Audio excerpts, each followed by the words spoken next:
બનાસકાંઠા જિલ્લાના ડીસામાં મનરેગા કર્મચારીઓએ આજે એક દિવસીય પેન ડાઉન કરીને સરકાર સામે કડક વિરોધ નોંધાવ્યો હતો। 5 મહિનાથી પગાર ન મળતા કર્મચારીઓ આર્થિક સંકટમાં સપડાયા છે। બનાસકાંઠાના ડીસામાં મનરેગા કર્મચારીઓએ સરકાર સામે ભારે વિરોધ નોંધાવ્યો છે। ઓલ ગુજરાત મનરેગા કર્મચારી યુનિયન સાથે જોડાયેલા કર્મચારીઓએ 5 માસથી વધુ સમયથી પગાર ન મળતા કચેરીમાં હાજર રહીને કાળી પટ્ટી બાંધી પેન ડાઉન સાથે વિરોધ નોંધાવ્યો હતો। કર્મચારીઓના કહેવા મુજબ નવેમ્બર 2025થી પગાર બાકી છે। આ મુદ્દે અગાઉ પણ કમિશનર ગ્રામ વિકાસ ગાંધીનગર અને મુખ્યમંત્રી સુધી રજૂઆત કરવામાં આવી હતી, છતાં પણ કોઈ નિરાકરણ આવ્યું નથી। પગાર ન મળતા કર્મચારીઓ માટે ઘર નિર્વાહ કરવો પણ મુશ્કેલ બની ગયો છે। દૈનિક જરૂરિયાતો પૂરી કરવા માટે કર્મચારીઓ દેવાના બોજ નીચે દબાઈ રહ્યા છે। યુનિયન દ્વારા સ્પષ્ટ ચેતવણી આપવામાં આવી છે કે જો ટૂંક સમયમાં પગાર અને અન્ય માંગણીઓનો ઉકેલ નહીં આવે તો ગાંધીનગર ખાતે ઘેરાવ કરવામાં આવશે। આ ઉપરાંત કર્મચારીઓને મનરેગા સિવાયની કામગીરી સોંપવામાં આવે તો કાળી પટ્ટી પહેરી વિરોધ સાથે કામ કરવાની સૂચના આપવામાં આવી છે।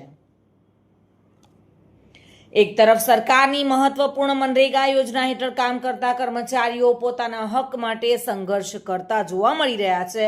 5 મહિના સુધી પગાર ન મળવો એ માત્ર આર્થિક નહીં પરંતુ માનસિક દબાણ પણ ઊભું કરે છે। જો તંત્ર સમયસર આ મુદ્દે ધ્યાન નહીં આપે તો આ વિરોધ વધુ ઉગ્ર બની શકે છે અને રાજ્ય સ્તર સુધી અસર કરી શકે છે। હવે જોવાનું એ રહેશે કે સરકાર આ કર્મચારીઓની માંગણીઓ પર કેટલી ઝડપથી નિર્ણય લે છે અને તેમને રાહત આપે છે કે નહીં। મનરેગા કર્મચારીઓ ડીસાના મનરેગા કર્મચારી સ્ટાફ છે। હું રાકેશ કુમાર ગુજરાત રાજ્યના ઓલ ગુજરાત મનરેગા કર્મચારી યુનિયનનો પ્રમુખ છું।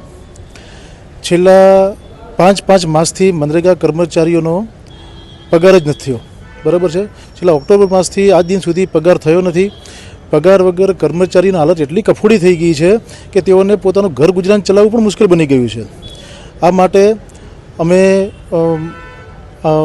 રાજ્ય સરકારમાં માનનીય મુખ્યમંત્રી સાહેબશ્રી, માનનીય મંત્રી સાહેબશ્રીને પણ રજૂઆત કરેલી છે। અમારા માનનીય કમિશનર સાહેબશ્રીને પણ રજૂઆત કરી છે, અધિક કમિશનર સાહેબશ્રીને પણ રજૂઆત કરી છે। તેમ છતાં આજ દિન સુધી અમારું નિરાકરણ ન આવ્યું। ત્યારે અમે હાઈકોર્ટમાં ગયા, હાઈકોર્ટમાં જઈને પણ અમે પીએલ દાખલ કરી છે। તેમ છતાં પણ હજુ સુધી અમારા પગારનું કોઈ નિરાકરણ આજ દિન સુધી આવ્યું નથી। એટલે ન છૂટકે અમારે તંત્ર સામે અમારો પગાર ન થવાથી અમારે આજે કાળી પટ્ટીનો પ્રોગ્રામ રાખ્યો છે। આજે અમે તમામ કર્મચારીઓ, ગુજરાતના મનરેગાના તમામ કર્મચારીઓ કાળી પટ્ટી ધારણ કરીને પેન ડાઉન કરશું અને સમય જેમ જરૂર પડશે એ રીતે અમે પ્રોગ્રામો પણ આપતા રહીશું। જરૂર પડશે તો અમે માસ સીએલ પણ કરશું અને કમિશનર કચેરીના ધરણા પણ કરશું। જરૂર પડશે તો જેમ અમને યોગ્ય લાગશે એ રીતે અમે કાર્યક્રમો આપતા રહીશું। પણ જ્યાં સુધી અમારી માંગણી પૂરી ન થાય, અમારો પગાર ન મળે, રેગ્યુલર પગાર ન થાય ત્યાં સુધી અમે આ પ્રોગ્રામો આપતા રહીશું, બરાબર છે।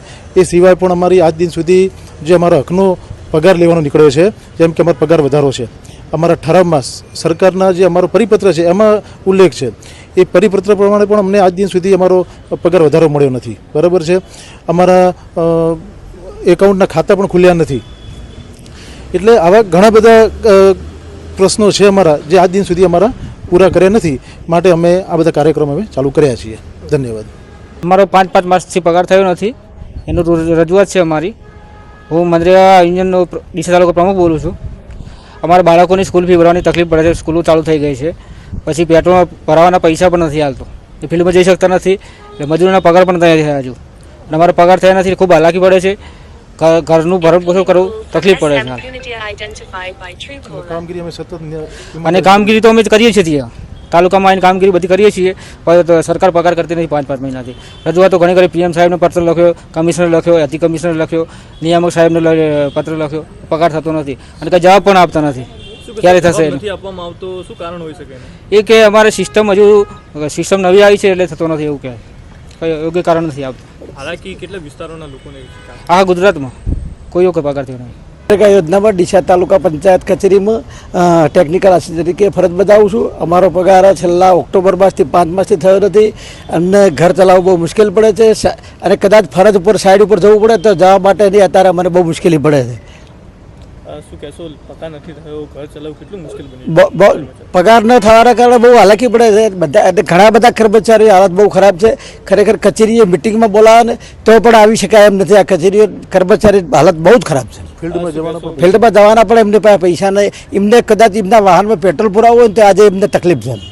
સતત રજૂઆતો કર્યા છતાં 5-5 માસથી થયા નથી. એથી લેટરો કર્યા છે યુનિયન દ્વારા, ખૂબ રજૂઆત કરવામાં આવી છે છતાં સરકાર અમારું સાંભળતી નથી કોઈ. રજૂઆત નથી સાંભળવામાં આવતી તો શું કરશો? આગળના સમયમાં કયા પ્રકારના વિરોધ એટલે આગળના સમયે યુનિયન દ્વારા જે પણ અમને પ્રોગ્રામ આપવામાં આવશે એ પ્રમાણે આગળ અમે પ્રોગ્રામો આગળના કરીશું બધા. તમારું ચિરાગ શ્રીમાળી સાથે bureau report, today Gujarati news.